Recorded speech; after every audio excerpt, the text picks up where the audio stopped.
Good morning. Good morning. Lee, good morning. Good morning. How are you? Good. How are you doing? You and I are the earliest birds, eh?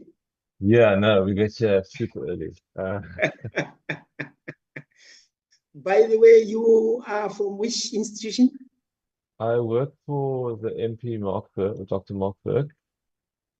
Oh, yeah. Okay, Yeah. okay, okay. So You're the PA. I work for Dr. Mark Berg, who works for the DA. Yeah. No, that's fine. That's fine, my Yeah, brother. cool. Oh, So yeah, I'll just be silent and just listening in, if that's okay. no, that's fine. No, that's fine. Good. Thank you.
Recording in progress.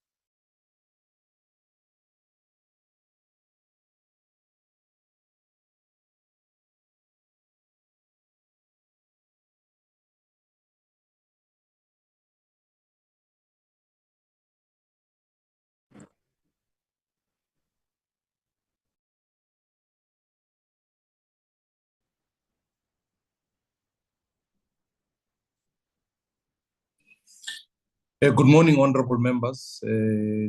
Trust you are all well this morning. It is now 10 o'clock. I would like for us to resume this particular meeting. Let me first of all open by welcoming all honorable members, also welcoming National Treasury, who will be presenting to us at this particular meeting. There are a number of key points that we need to attend to. And I say this because we're going to have to keep this meeting cognizant of the fact that many of the members will have a sitting this afternoon to resume the debate on State of the Nation. Just by way of a quick announcement, we have in fact post our meeting last week emanating from minutes, an engagement with higher education and UNISA more specifically, dealing with some of the issues that have been raised in the previous aspect committee. So I thought, let me bring members up to speed in that regard.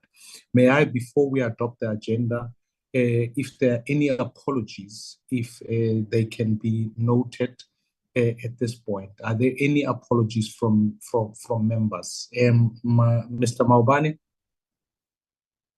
Good morning, Chair and honorable members and colleagues. We just had a note from Honorable May. She says she's in the SCOPA meeting. She'll probably be joining us during the course of time. Thank you so much, Chair. The apologies noted for Honorable May. Are there any other apologies? Good morning, Chairperson, honorable members and guests. I also received an apology on behalf of Mr. Kwankwa. Honorable Kwankwa is okay. That apology is noted. Are there any other apologies? Right, with those two apologies being noted, the agenda this morning focuses on a presentation by National Treasury, and then we've got a number of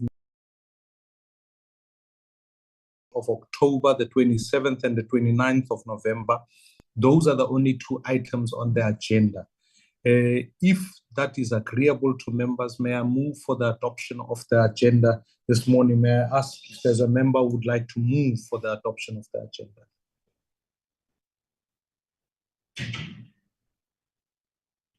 Mashile, can you project on this platform the agenda if it is in front of us here?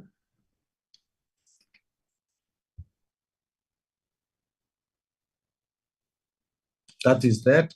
If a member wants to move for the adoption of the agenda, can I ask you just to put your hand up on the platform? It becomes tricky if we can't see you.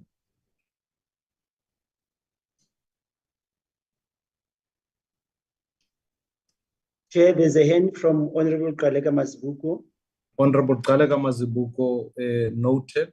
Is there a seconder for the adoption of the agenda?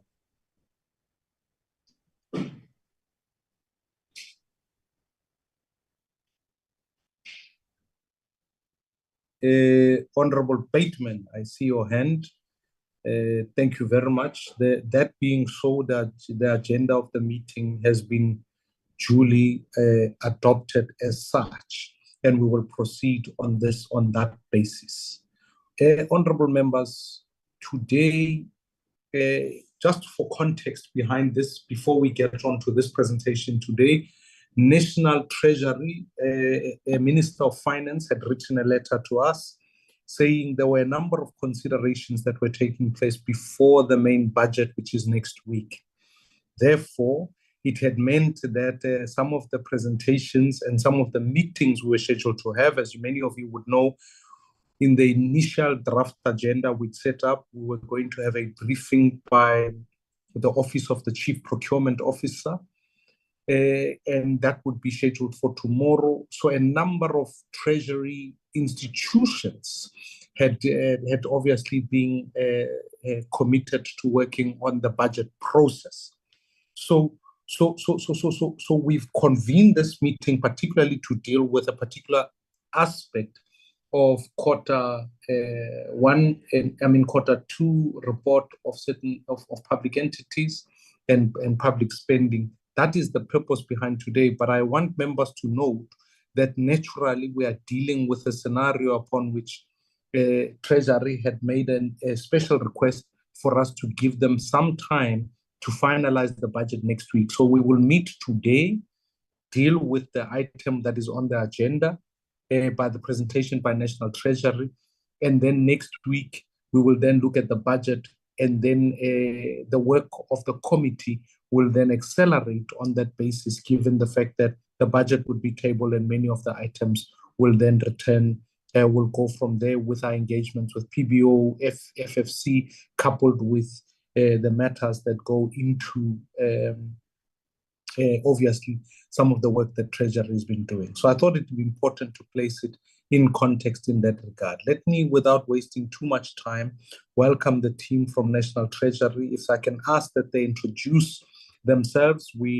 I may know some of them, but obviously and naturally, we've got new members in the committee who I'd like for members to know the presenters today, and then they can proceed with the presentation. May I also say that members have been furnished with the presentation as soon as it was sent to us. So I ask that we as we go through the presentation, that it touches on critical highlights rather than on every aspect on the slides, because members would have sufficiently read through those. Right, with that in mind, let me hand over to the team at National Treasury. And if you can switch your video on, this way when you are presenting, we can also see you. Lastly, sorry members, I must apologize, I'm here in Parliament. There seems to be a problem with the internet in Parliament. So if we disappear in and out, it really is because of Parliament's internet infrastructure. So I just wanted to make that note. Let's proceed on that basis. Thank you.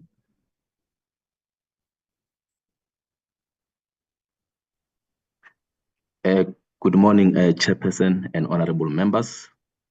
It's Rendani Randela here, acting DDG Public Finance in the National Treasury. I'm also with my colleagues here responsible for different portfolios, 6 of them. If you allow, Chair, they can introduce themselves as we deal with the questions at the end, or I can ask them to introduce themselves now. May I ask Rendani if they can introduce themselves now, so that whatever the time limits are at the end, we're not stuck not wasting time, but really just getting to the quickness of responses. Okay. Colleagues, please introduce themselves, starting with Julia, Mark, Gillian, Mashudu, Pebetelebu. In that order, please. Good morning, Chairperson. Julia de Brieifng. In Public Finance, I have the education departments in my portfolio: sport, arts and culture, and labour. Thank you.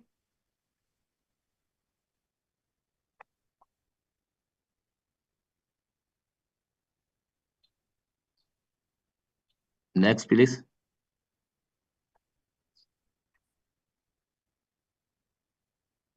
Let me just go in. Good morning. My name is Pebesi Malika.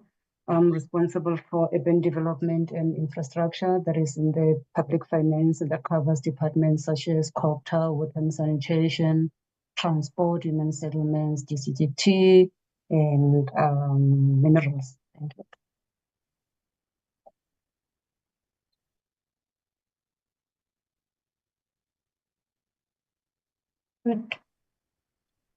Good morning, Chairperson and honorable members. My name is Gillian Wilson. I'm responsible for the central government departments, administrative services. Thank you.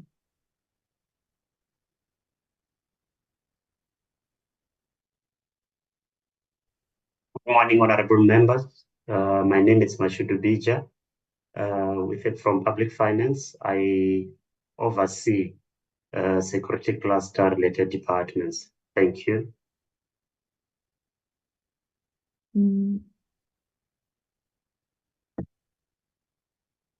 Dr. Randela, am I audible? It looks Yes. like I'm in the, let me try to get into the light.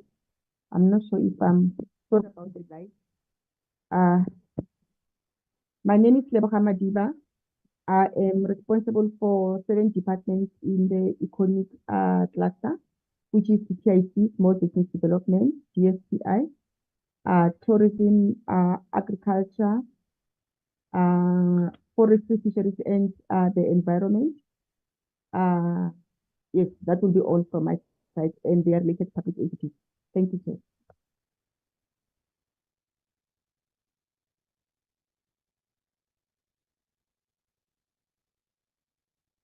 Mark?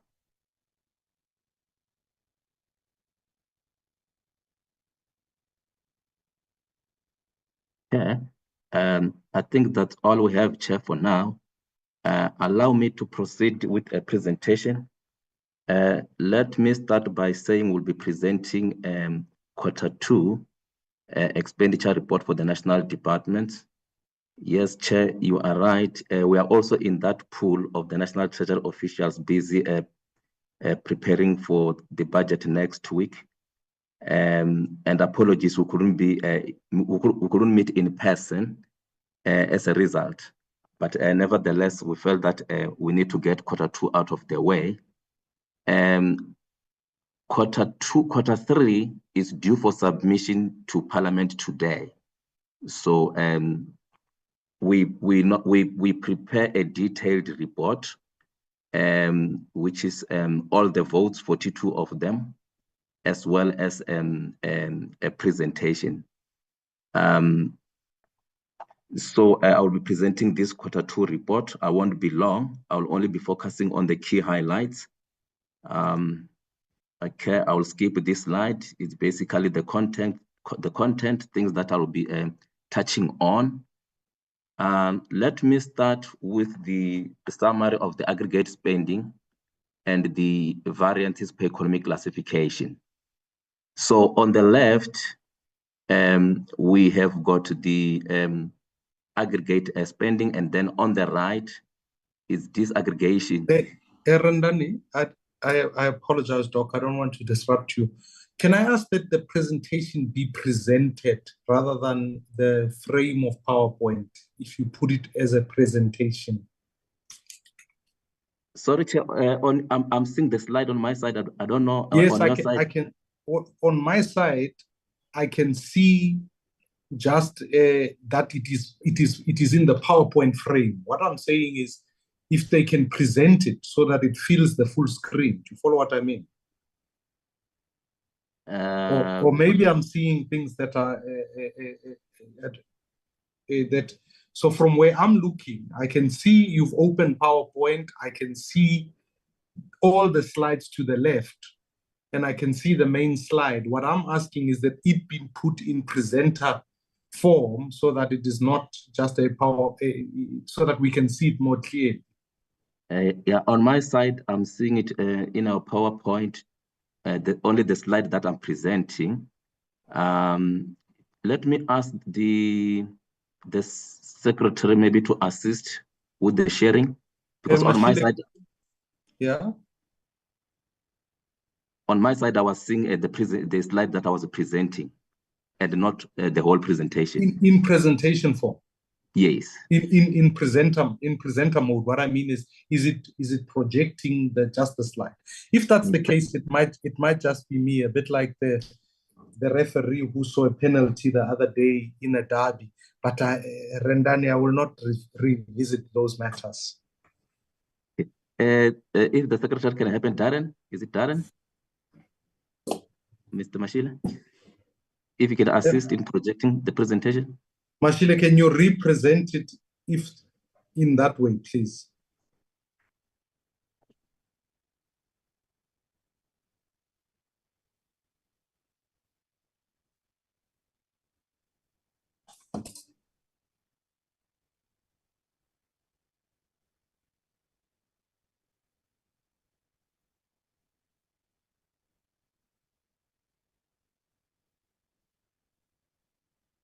Is it in order now, Chair? No, you can proceed. Okay. It's fine. You can proceed. Okay. Next slide, please. Next slide. Yes. On the left, what we are seeing there is the projected expenditure and the actual expenditure. The projected expenditure is in gray, and the actual expenditure is in red. Departments were projecting to spend 575 billion, and the actual expenditure was 565 billion, meaning that we have got a 10 billion underspending or projected spending, which is lower than what was projected. And on the right, Chair and honorable members, it's a breakdown of that underspending or lower than projected spending per economic classification. We find that the lower than projected spending was on transfers and subsidies, almost 8 billion, followed by compensation of employees, 1.3 billion, and lastly, goods and services. Next slide, please. So this slide shows the, I think it's cutting on my side, but I'll be able to present. It shows the top 5 departments that have recorded higher spending than projected. And the detailed narrative report, it shows for all the 42 votes, their spending outcomes, and again per program, and the reason for the spending outcome per program. So in here, we're only picking only the top 5 departments that have recorded higher spending than projected, starting with the defense, and overspending for that particular quarter by 2.1 billion, followed by social development, 1.8 billion. And then we also have home affairs, 1.2 billion, correctional services, 805 million, and lastly, human settlement, 528 million. So the next slide gives us the reasons for the higher than projected spending. In defense, we find that that 2.1 billion, it's on COE, goods and services, transfers and subsidies. On COE, it's mainly because of the compensation of employees budget that doesn't support the personnel strength of the defense force. While goods and services is the accrual payments related to Project Tusano and office accommodation. And lastly, on transfers and subsidies is the GEPF liability for members who exited in 22-23 and 23-24. In the previous administration, 1.8 billion was allocated to defense to deal with their COE pressure, so that those ones, members of the defense force willing to exit before the retirement age, before they reach at the age of 60, can retire early. So there was an 1.8 billion allocated, hence that GEPF liability. Social development, 1.8 billion. It's attributed to higher spending on the COVID SRD, largely related to approvals from the previous financial year. And this arises from difference between approved and paid person, mainly because of delays in validating bank accounts. Home affairs, it's mainly on goods and services, and CAPEX on goods and services, it's mainly because of courier services and deportation of illegal immigrants, while on CAPEX, it's primarily due to the digitization program and the annual software license payments. Coming now to correctional services, it's on goods and services and compensation of employees. On compensation of employees, it's as a result of the carry-through cost of the 23-24 wage agreement, which was not fully funded. while on goods and services was mainly due to approvals on fuel, farming supplies, and clothing materials. Human settlement, it's mainly on transfers and subsidies. We have got 2 grants there, of which money was transferred not in line with the drawings, together with the transfers to some of the entities there that falls under human settlement. Next slide, please. So this slide is the opposite of the previous slide. And this one shows the top 5 departments that have recorded lower spending than projected. So in them, we have cooperative governance with 4.2 billion, just to indicate that almost 98% or 96% of cooperative governance budget is transfers. This is followed by a higher education at 3.1 billion, science and innovation 2.3 billion, agriculture 1.5, and communication and digital technologies 1.3 billion. The next slide goes in detail in terms of the reasons that leading to this lower spending than projected.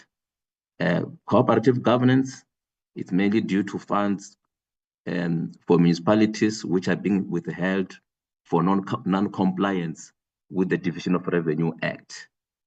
Higher education is due to delays in transferring infrastructure and earmarked grants to universities and TVET colleges.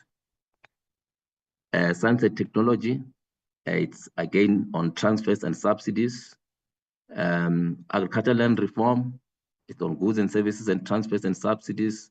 In here, there's an allocation for the Presidential Employment Stimulus Initiative, of which the department changed the delivery model from using the private sector, which is Vodacom, now they change it to using the Provincial Department of Agriculture. And communication and digital technologies, it's due to slow spending on South Africa Connect project,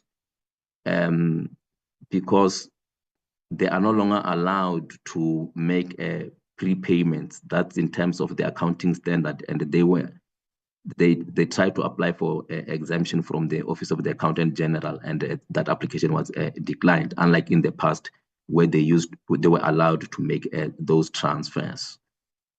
Next slide, please. So in here, Chair, it's a summary of department with higher than projected spending on personnel. So meaning that we're talking about compensation of employees. In the first slide, I indicated that defense in the second quarter, it was overspending on its budget.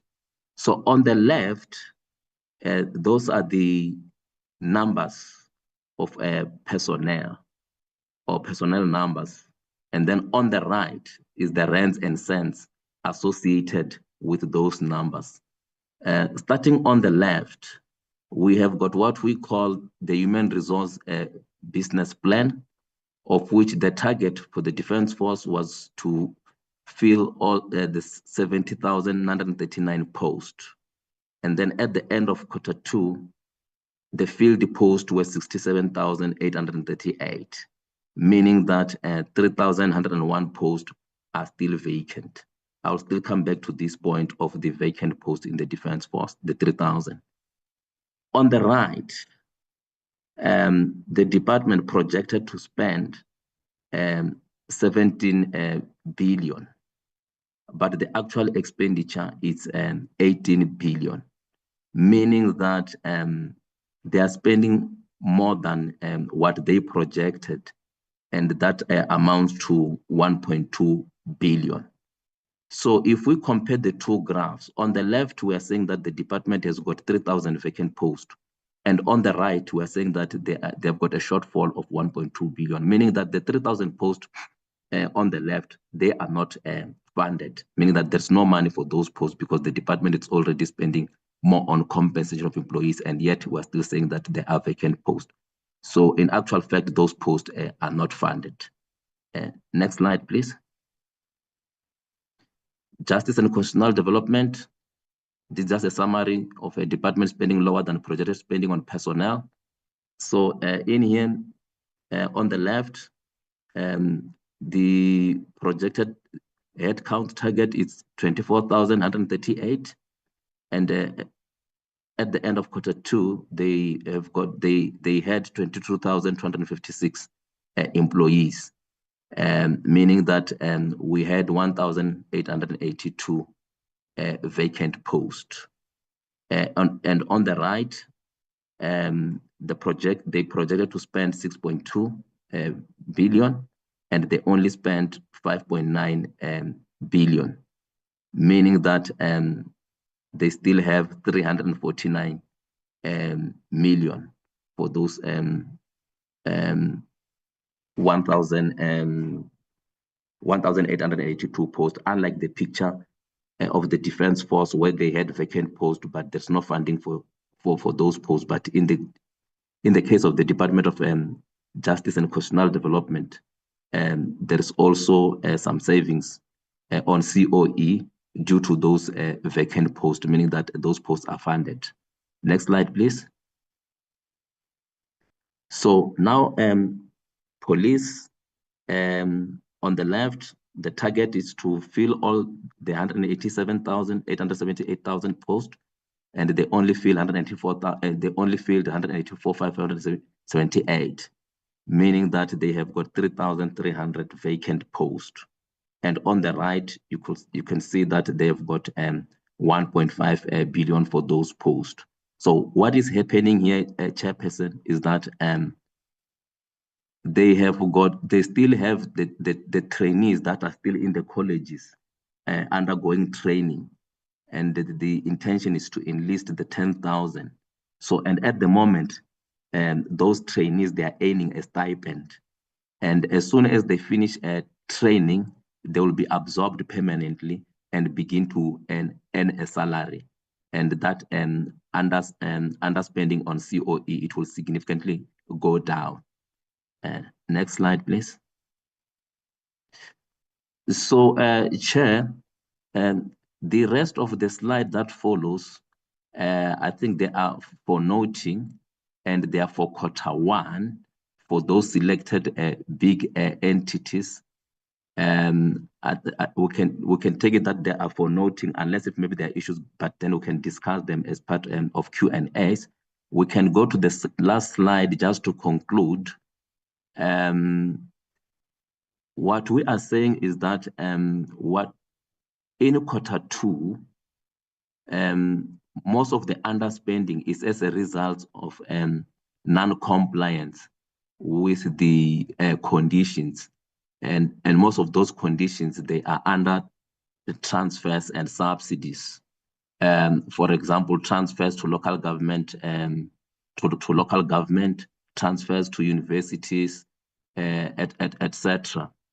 And again, Q2 spending outcomes is not a good predictor of the year-end spending outcome. However, higher than projected spending on non-discretionary spending items, for example, COE in defense, is worrying, and there's a great need for human resource reforms and other human resource management strategies, such as the upcoming early retirement initiative, the one that the minister referred to at the time of the MTBPS, as a way of trying to deal with the COE pressures in those labor, especially in the labor-intensive departments. And again, talking specifically to the issue of defense, there's an urgent need to develop a comprehensive defense industry strategy, as per the cabinet recommendation in the last administration. And again, Chair, in the second quarter, you will remember that the appropriation bill, I think it was signed by the president, I think around the 20th of August. And before signing of the appropriation bill, we can't begin to give life to the provisions of the appropriation bill because it's not yet the law. Things like environments couldn't be done. And the department started implementing the law after the signing of that, of the Appropriation Act, including the approvals of the environments. So so that's one of the things that delayed a bit, especially in case where department wanted to make the virements and the shift. And you will have seen that most of the virements, they're included in the adjustment and they happen later after Q2. Let me end here, Chair, for now, and thanks very much. Back to you.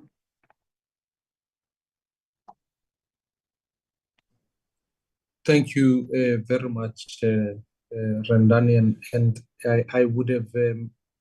There are some conversations, obviously, that will emanate from the slides which you went past that speak to, particularly even the National Student Financial Aid Scheme. I think it would be important for us to touch a little bit, given the defense conversation happening and the financing of defense and spending thereof. Given the, and then I might have a question on environments in a moment, but what I will do is open the floor now to honorable members to put questions. If an honorable member would like to ask a question, if they can indicate by putting up their hand, and then we can go from there.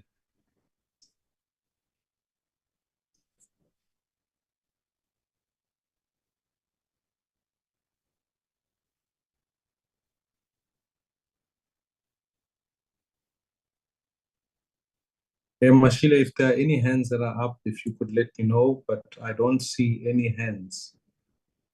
We don't have any at the moment, and Honorable Wakelin is struggling to get in again. He switched all gadgets. I'm trying to admit him.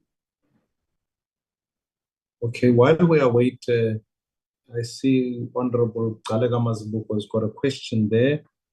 I note your hand there. Right.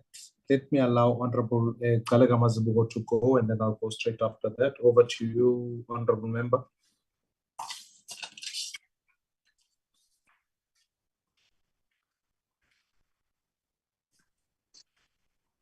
Thank you very much, Chair. Chair, we appreciate the presentation by the team, and we appreciate that they've made time to be part of this meeting under the circumstances they have outlined. I'm not going to be long. My main problem here is underspending. I'm not saying overspending is fine, but I think the underspending is more worrying. I'm trying to put my gadget. Yeah, I think underspending for me is more of a worry, because, you know, if you don't spend the budget allocated and appropriated, it is an insult to the citizens of this country. The underspending on education, as you have on higher education, Chair, as you have made mention of the NSFAS issues, there are so many problems there. We have seen students protesting. We have seen landlords protesting that they have not been paid, you know, and the money that is allocated for the allowance for students, for transfers, payments, and that, I think it is a problem. For me, I would want to know what interventions are going in fact, short-term interventions that are in place to this problem of underspending, and also the consequences of the departments that are not spending. As I have mentioned, that underspending is an insult to the citizens of this country. The underspending on science and innovation, agriculture, land reform and rural development, communications and digital technology. So all these departments, what I would want to know is, what is the recourse? You know, because departments have to account for not spending. And it's not the first time we are raising this issue of underspending.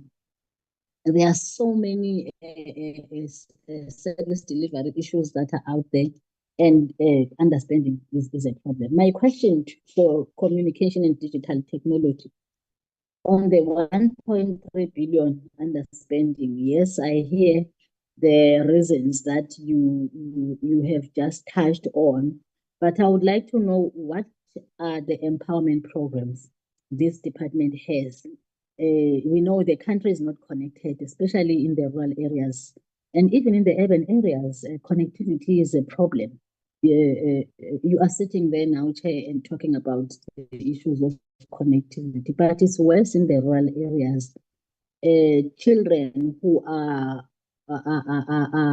having education online, they are unable to connect. There are so many problems. So what are the empowerment programs in place? And also in terms of the support for SMMEs, what opportunities of skills development and the like the department. But Chair, I don't want to be long. My issue is that with underspending, we can't. Some of the things like the non-compliance are things that the departments can do, you know. The issue of supply chain, you know, there's somewhere, I think when I was reading this yesterday on tourism, for example, the lower spending is due to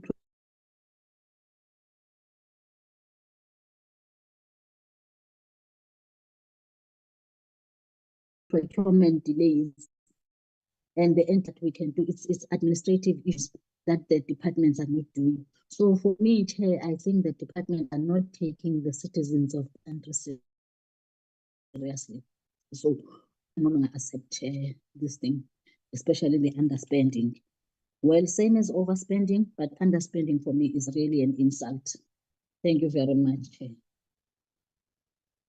Thank you, Honorable Kalega Mazibuko. Honorable Kingsley Waitlin. Good morning, Chair. Are you able to?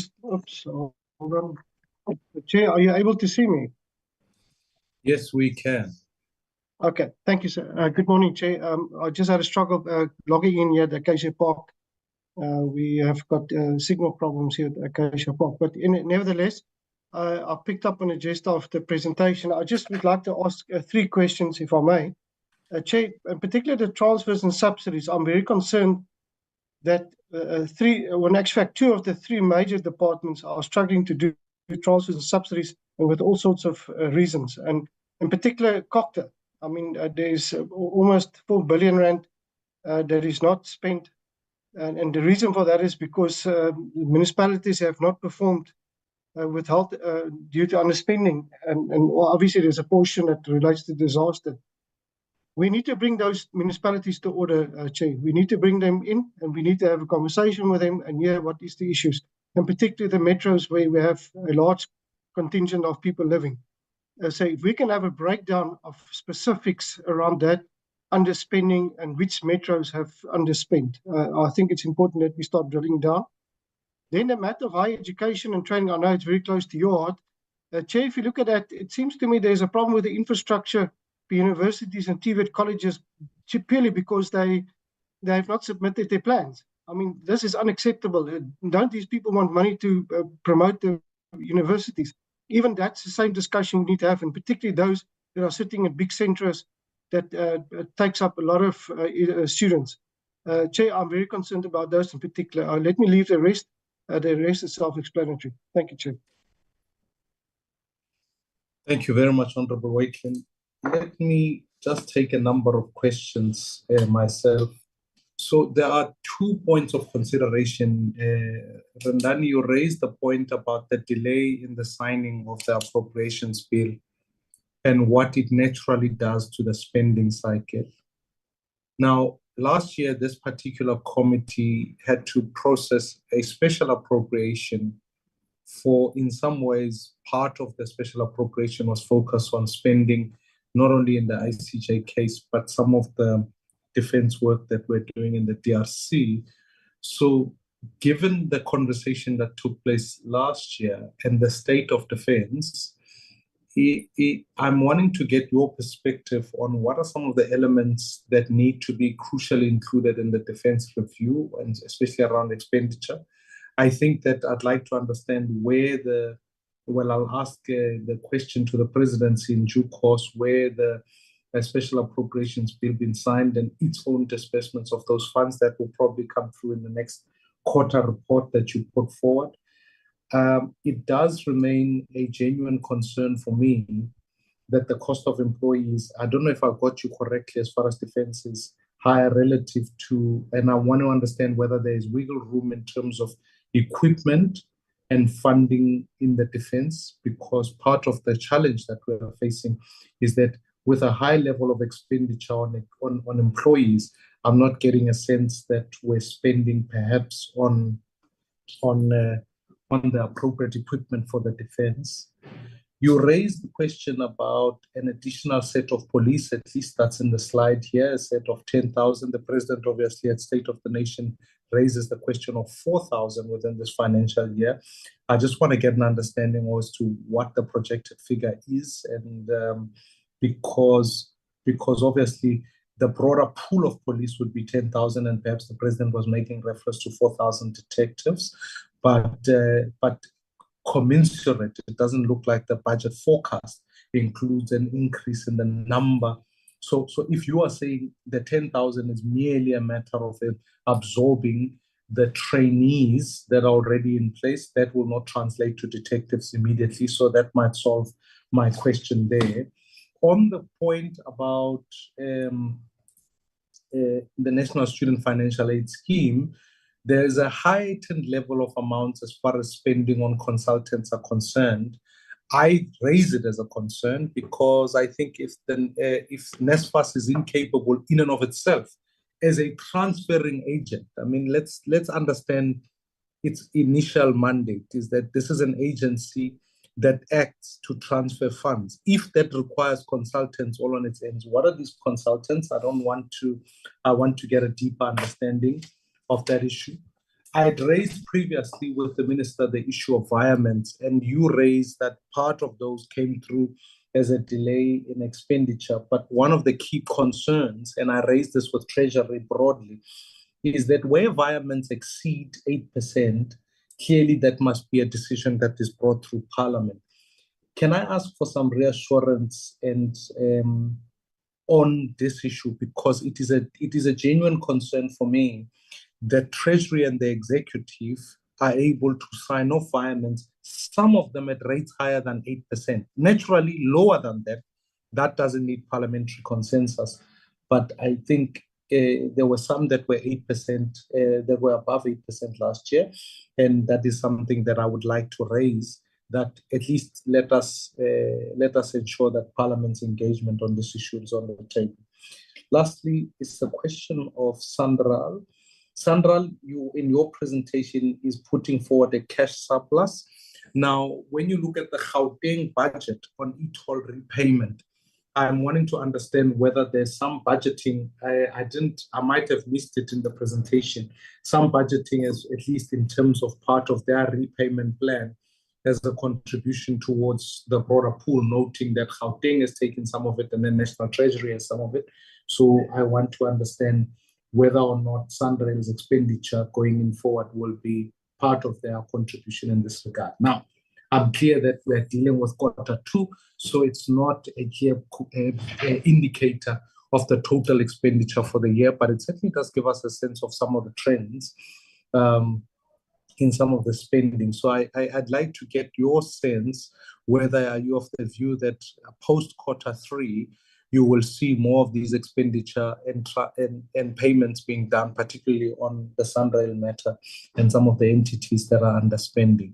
So with those questions in mind, I think I make the broader view along. It's in some ways for me part of the quality of expenditure, and that's why I harp on the issue of NSFAS, because I'm deeply concerned that if money is being now used for consultants, that presents a problem for me for that entity, which as a personal view and maybe a view I hold is that the existence, we should not be having NSFAS. I mean, I think as an institution, it really does waste taxpayer money relative to what we could do as a different model of having direct transfers come from universities to students who are in need, so that at least the 1.4 million South Africans who benefit from that can be directly linked to the universities. That is a view I hold. And so when I read things like extended consultants within NSFAS's budget, something in me doesn't sound right. So Brendan, let me allow you and the team to respond in this regard. Thank you so much. Chair, before that one, there's a hand from Honorable Bateman. Oh, I did not Yes. see it. I apologize, Honorable Bateman. I will. You can put your questions forward.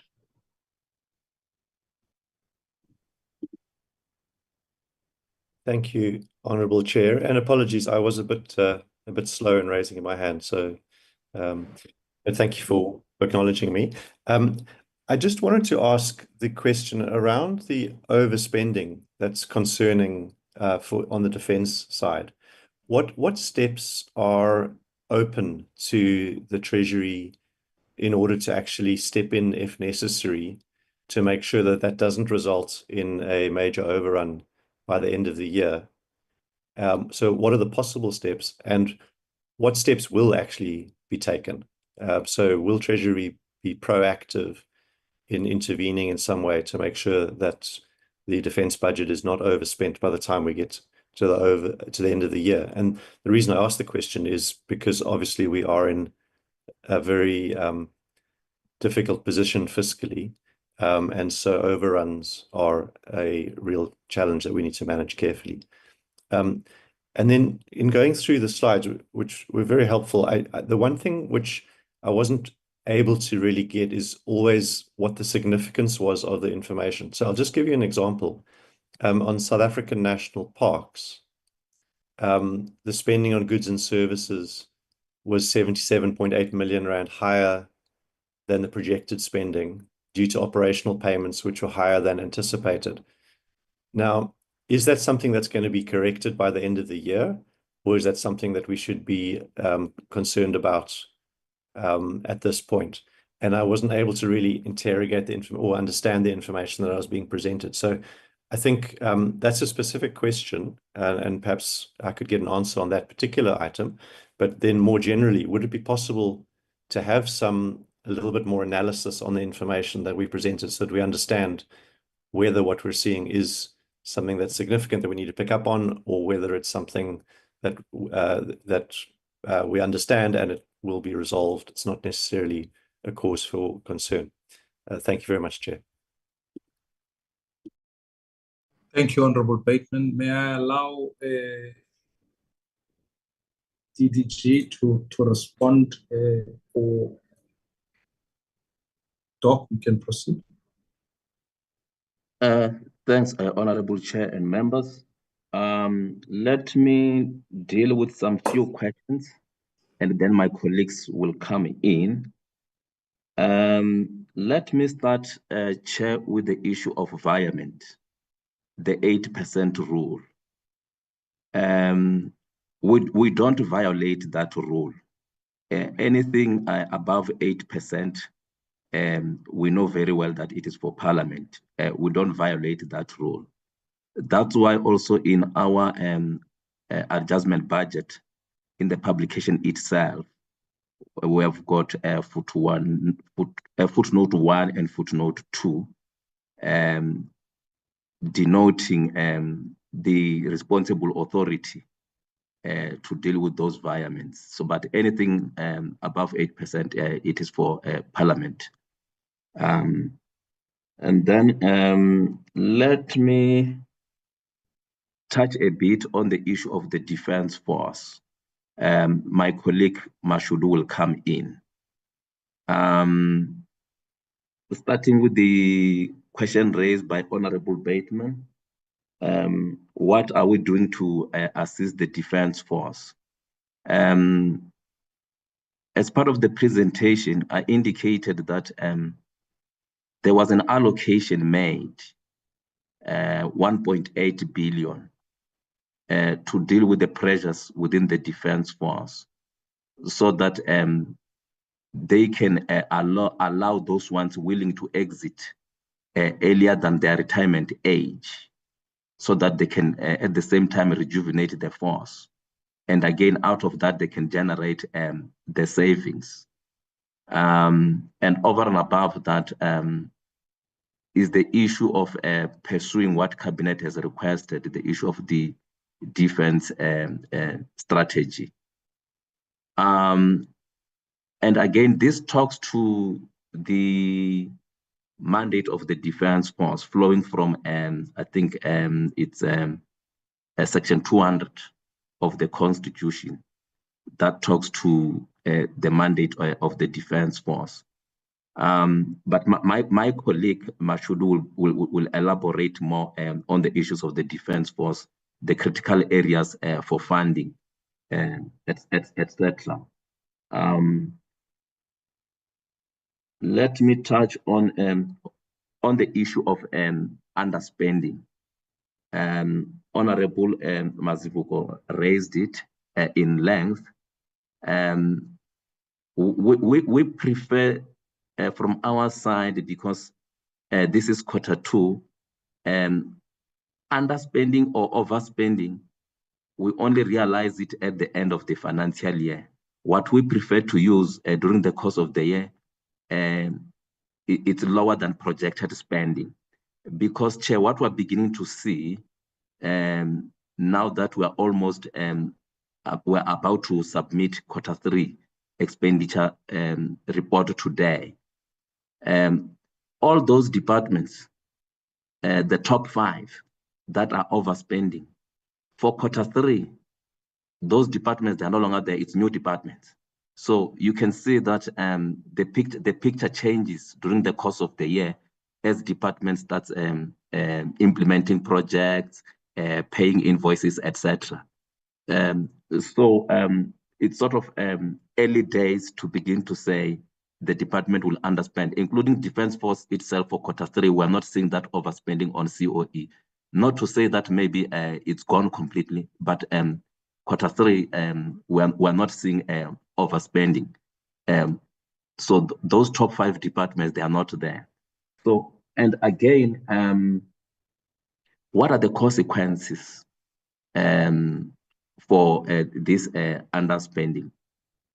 Chair, you will remember that for some departments, when we presented the adjustment budget, for example, 50 million was taken from the Department of Military Veterans because of we know them as sort of perennial underspenders.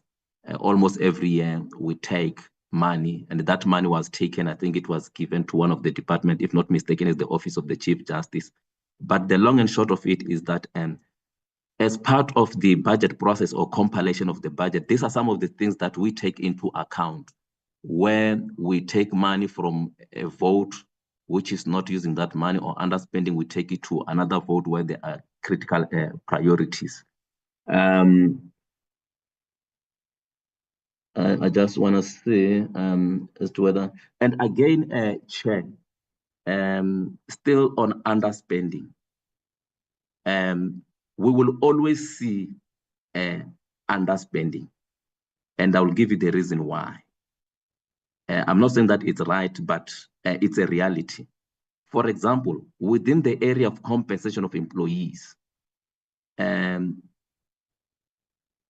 can only take me 1 month to leave the National Treasury, 1 month notice, then I'm out of the Treasury. But it will take National Treasury at least 6 months to fill that post.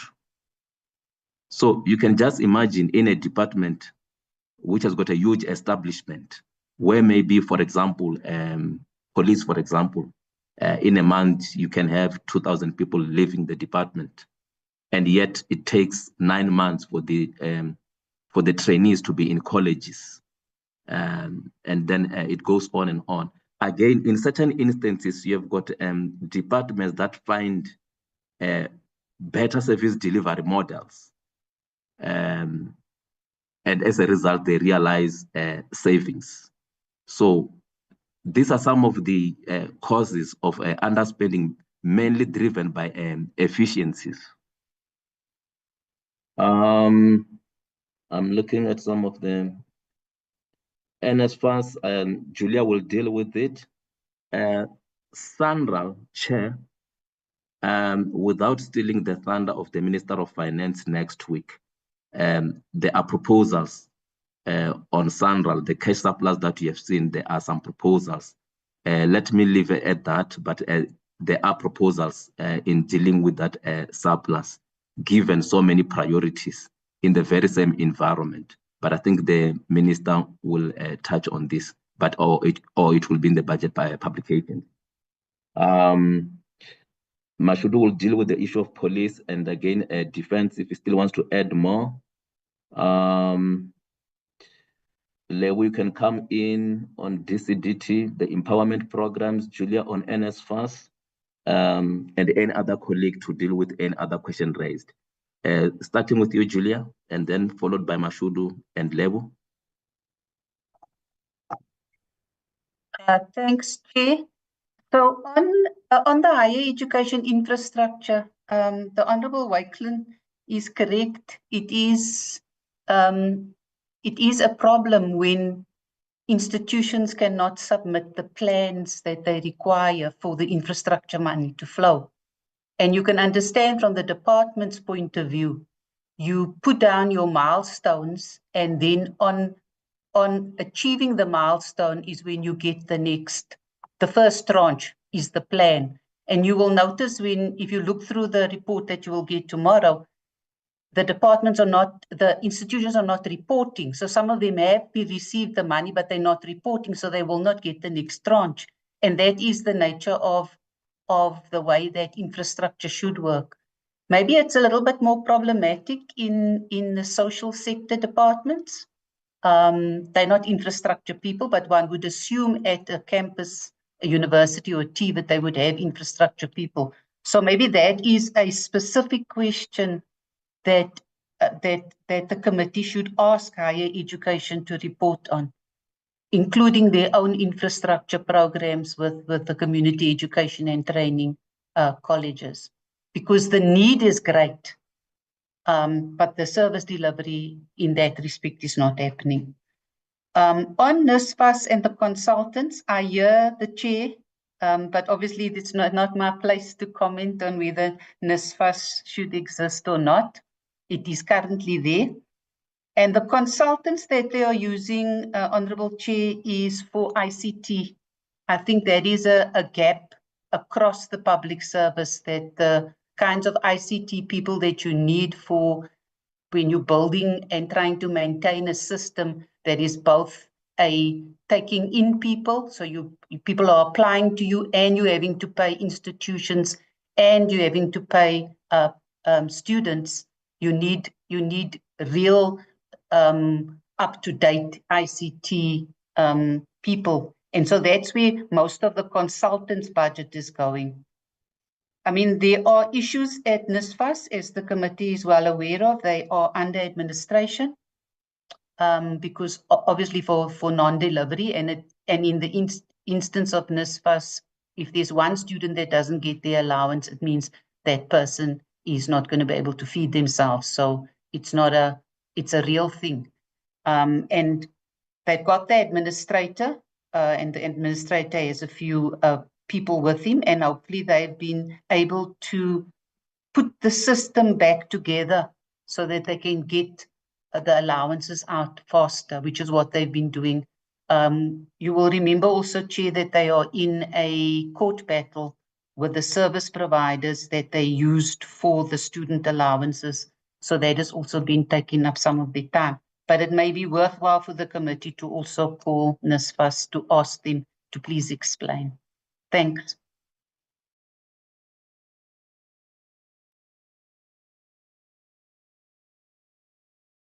Okay, Honorable Chair, this is Mashudu here. I'll be addressing the question on defense and police.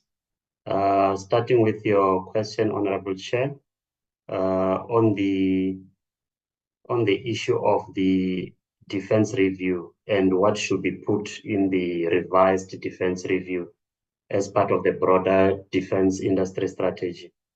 I think from where we are sitting at the moment, as you have rightfully stated, Chair, that the cost of employees or compensation of employees at the moment takes a bigger chunk of defense budget. And in our view, or in terms of the international benchmark, ideally you need 40% of the defense budget to go into compensation of employees 30% of the defense budget being for operations, and 30% of defense budget should go to equipment.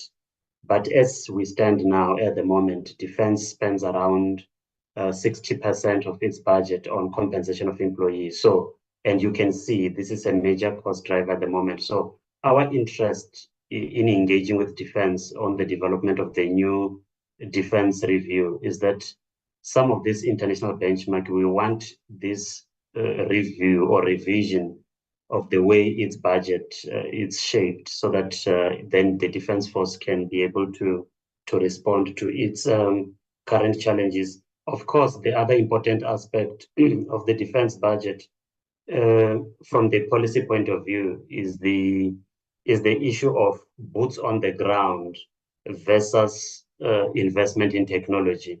And as we know that future wars, they will be technology driven or technology heavy or equipment heavy. So those are some of the discussions that we are having with the defense force, that there should be that balance between having more boots on the ground vis-a-vis investment in technology. On the question by Honorable Bateman regarding what steps are open to National Treasury to ensure that the current overspending of the Department of Defense doesn't actually materialize or lead to end of the year overrun.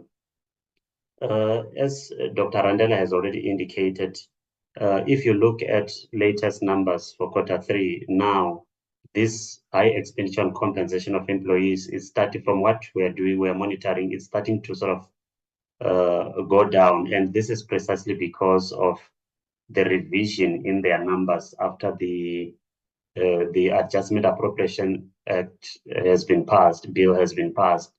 Because as you know, we made an in-year provision of 2.1 billion rand to the Defence Force for the current mission in DRC. And of course, there were some adjustments related to the Mozambique deployment. And of course, there were some funding for self-financing expenditure in terms of the reimbursements that the Department of Defense receives from the United Nations. So if you take into account all those adjustments that are there, the position of the Defense Force at the moment, especially if you look at Q3 expenditure, it's starting to shape up.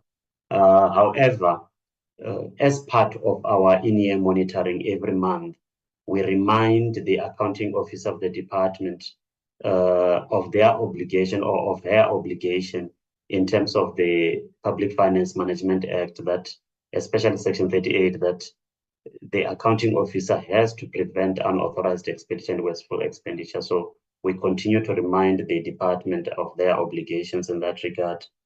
On the issue of police, which is the last item for me, indeed, Chair, over the last few budgets, especially the 2022 budget and the 2023 budget, we provided significant funding to police to increase police numbers. In the 2022 budget, we provided funding for them to enlist around 10,000 new police recruits. And then in the 2023 budget, we ramped that up for them to be able to recruit around 15,000. So what you see now in the system is those recruits coming into the systems. Of course, the issue of detectives that you have raised, it is a concern indeed, because it takes a while to train fully competent detectives. But in terms of the overall policing numbers, these are starting to come through the system based from those previous year budget adjustments. Thanks, Chair.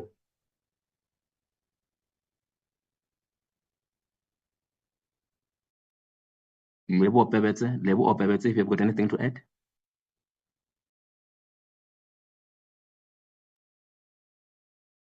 Thank you, Rendani. The only addition I can make relates to the underspending under COPTA, which is a function of the withholding of funds. So the honorable member asked if we can provide a breakdown of the underspending by municipalities. And the response to that will be that will only be useful at the end of the financial year when we really know which municipality is consistently underspending Withholding is a tool that is used to force municipality to align to the conditions of the transfers that are made. So what we've seen in Q2, that the municipality that had not received their transfer due to this mechanism had now received their transfers in Q3. So we continue to see these changes across quarters. On the DCDT side, on the empowerment side, the South Africa Connect project continued to be implemented by the department through Broadband, Centec, and CETA. It had slow move in the second quarter, and we're hoping that it will pick up significantly before the end of the year. And for these specific projects, allocations that has been made will continue to be utilized for this project towards the rest of the year. So we expect improvements in that regard. On SANRAL, just to add to what Dr. Randela has already said, we have, as mentioned during the AME, there has been an agreement between the national government and the Gauteng province. So the Gauteng province is making a contribution towards their GFIP debt, which is 30% of the overall debt, while the national make that the additional contribution. We just need to remember again with SANRAL that you have both allocations or a budget for toll and for non-toll roads. So they need to also continue to invest in additional infrastructure on the non-toll side. Thank you, let me pass it. Thank you. Oh, sorry, over to you Thank you very much, Chair, and thanks to my leader, Dr. Randela. On the issues of empowerment programs, particularly by the Department of Small Business Development, mainly we have programs such as the Integrated Cooperative and Micro Enterprise Development, whereby the focus is not only on the financial support, but it's also on the non-financial support, whereby support will include, for instance, empowering the rural and the township aspiring SMEs in terms of how to grow their businesses, as well as how to spot markets and how to increase and increase the value chain. So that is part of the non-financial support. But also we have programs such as the enterprise development, innovation, and entrepreneurship, whereby the department will provide the SMEs with skills development, for instance, how to grow their businesses. We've got CEDA, which is mainly mandated to look at the capacity building of the SMEs. And one of their performance indicators includes, for instance, sort of embarking on awareness sessions with the SMEs in terms of, as I said, how to grow their businesses and how to sort of put together the business plans and make a winning pitch, for instance. That is part of the empowerment of the SMEs. Dr. Randela, maybe if I can add to your response around agriculture, the understanding, because we've seen the understanding by the Department of Agriculture, but then in the third quarter, as Dr. Randela has indicated, you will see the improvement. But the issue here is that, like Dr. Randela has indicated, that Vodacom was initially approached as a service provider to disperse vouchers where qualifying farmers can redeem them at the outlets that sell agri inputs. But that process did not yield any positive results. Hence, the department now had to engage provincial departments of agriculture, because agriculture is a concurrent function, so that these now vouchers can be dispersed at the provincial level, because the farming activities are happening more closely at the provincial sphere more than at the national sphere. Hence, now the department is working rather closely with the provinces, and the Vodacom contract was sort of terminated to some sort. Thank you, Chair.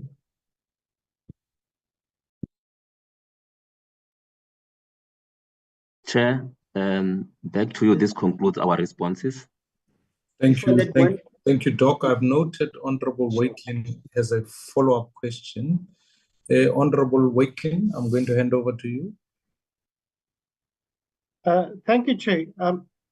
So for us as a committee to be effective and have a direct impact what happens in this country, we need to start prioritizing the matters that are really directly affecting the citizens of this country, and particularly health, local government, in particular the metros, because of the large amount of citizens living there, education, and maybe 2 or 3 others.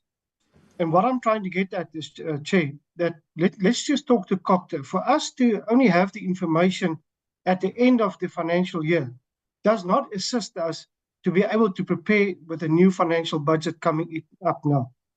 I would like to request that at least, the very least we can ask for, as at least a category A metros, that we have those ineffective metros to come and tell us what they're going to do to affect the new financial year's budget. Chair, we need to make an impact this year. We cannot keep on doing the same thing again and expect different answers or different results. I hear the National Treasury saying that they'll only be able to give us those metros, but that is too far away, because by that time already the new budget will be approved. I'm very concerned about that, Chair. I would suggest that we please at least the category A municipalities, and we can start putting them to task on their non-performance. Thank you, Chair. And then obviously the other departments, in particular departments like social and health and the likes.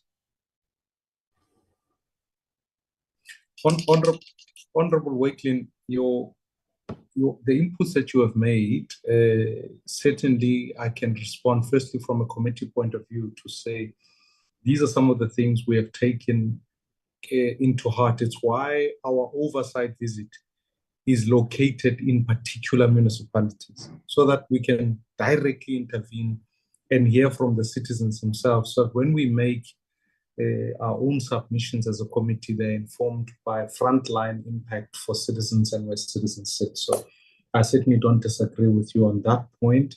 And certainly one of the task teams I'm putting forward is the team consisting of hopefully some of the members from the committee is looking at the review of the Money Bills Act, because I think it's going to be crucial that we give ourselves the time to engage on the budget issues, etc. Dr. Rendani, I will at another point send you a complete note on some of the, when you raise that, yes, Treasury tries to stick to the 8% environment limitation and what its excesses are, but I can comb through last year's budget, and perhaps maybe when I do the calculation relative to the total vote or the appropriation, there is a 1 or 2, or there may a few that exceeded the 8% mark. But I'll send you a note on that, and perhaps maybe we can talk in real numbers in front of us as we go from there. So, because I think it is an important provision in this regard. And then I will not, obviously this is the tricky part about how we engage the Sanral conversation, given that the minister will be making some of the announcements going on from there. But it's going to be important that we attend to this issue, because along with what Honorable Wakelin is saying, no one can deny the fact that the impact on e-tolls on motorists, the e-toll on the impact on other aspects of transport remains absolutely crucial. I did wanted to raise perhaps maybe a follow-up is that I noticed the road accident fund is here. We had been concerned about the road accident fund, and I see it's declaring surpluses as far as the report, at least here. But equally so, I'd be fascinated to see how it's doing in terms of its own settlement of claims, because part of the issue why our courts, particularly in Joburg, are dysfunctional pertains really to the extent upon which the road accident fund claims and appeals and court cases are taking place there. So is Treasury seeing an improvement on road accident fund? Maybe a short answer, Dr. Randani, on that score would go, and then I'd like to move on from here. Let me hand over if there's any points you'd like to make. Thank you. Thanks, Chair. Allow me to request Pebete to talk to the rough issues. Over to you, Pebete.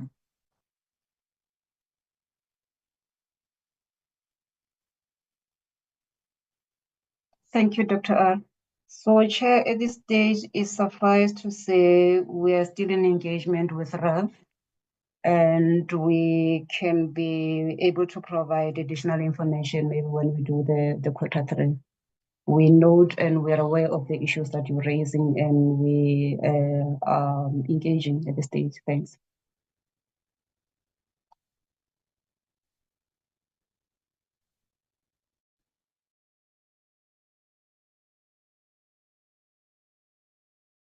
Dr. R?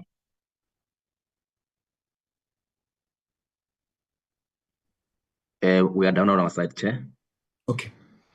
With that in mind, I think what we're going to do is, and I'll ask Mashile, in preparation of the request, and I want to appreciate that, of course, we catch you at a very difficult time, so I respect, that's why this meeting had to be moved to a virtual platform in preparation for next week, but obviously, in the next couple of weeks, we will be going back to physical meetings and all of that. I think it'd be helpful to get data that is updated so that we are all clear about how quickly we can move on updated numbers so that we make significant interventions.